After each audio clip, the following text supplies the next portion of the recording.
Alo, alo, alo.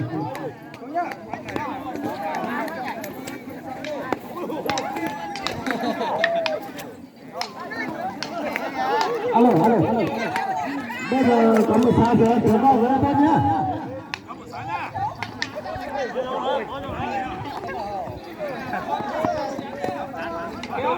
Mời các đồng chí buổi sáng này vào kéo về tôi bảo này. Mời các đồng chí nào.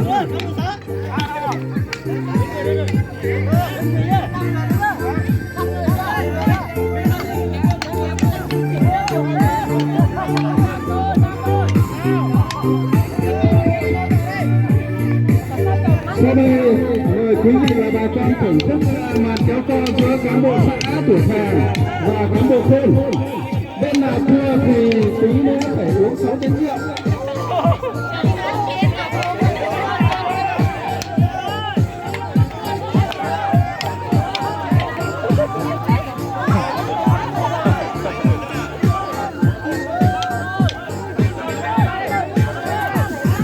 Đánh gần đây, anh ơi, gần đánh bỏng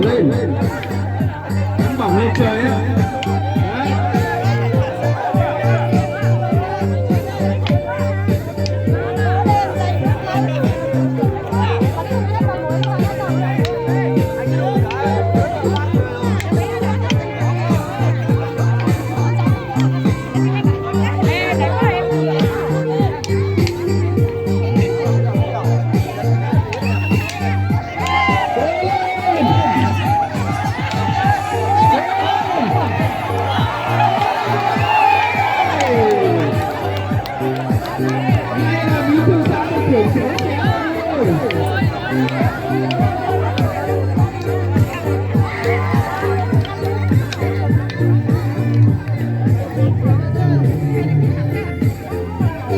Đổi thân để thi đấu lần này.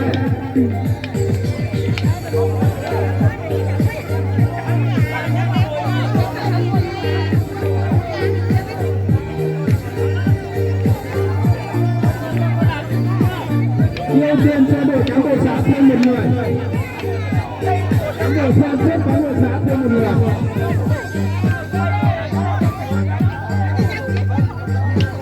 Hai bên được chưa? Chuẩn bị nào. 1, 2, 3, 4.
Chọn sân thì tôi ra nhỉ.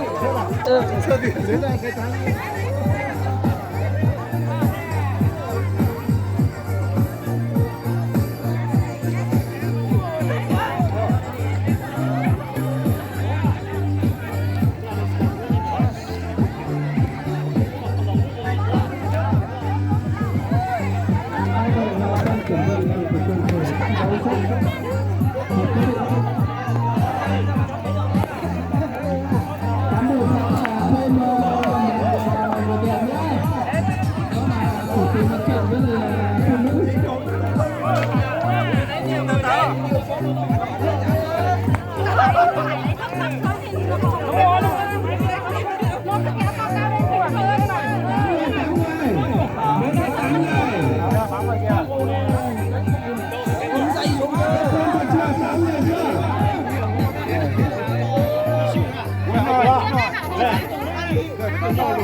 Sao nó mà cái có gì hả?